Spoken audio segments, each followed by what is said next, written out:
Welcome back. We are covering 25 mistakes billionaires have made.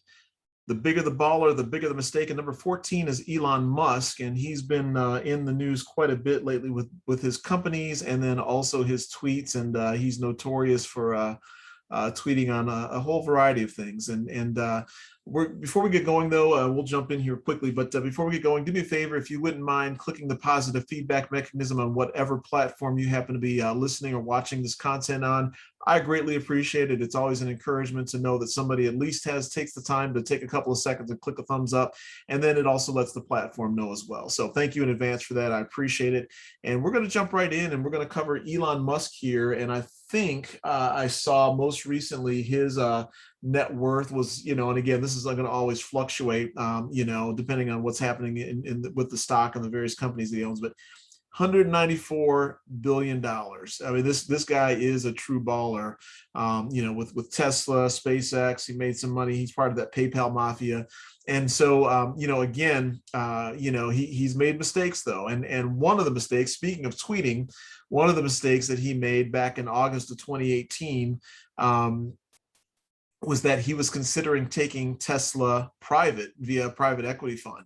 And, he tweeted that out. And at the end of the day, after all is said and done, I think that he lost the company lost about $10 billion in market cap just on that tweet alone. So again, I know these social media tools can be good.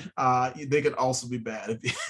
They can come back and bite you. And I think that if he had to do that one all over again, he may not have done that. He's also tweeted out other things saying that, stock is too high, Tesla stock is too high, not really, right valuation, which caused it to plummet as well.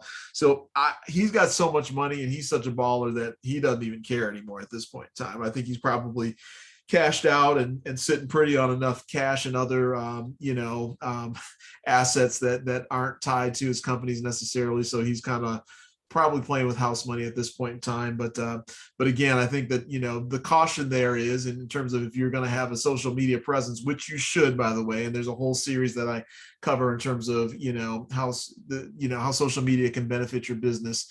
It's in the playlist section of our channel here. But consider what you say. I think that tweeting is good if it's educating your customers and giving them something they want. But you got to be careful about tweeting things like that may cause a lack of confidence in your company and service.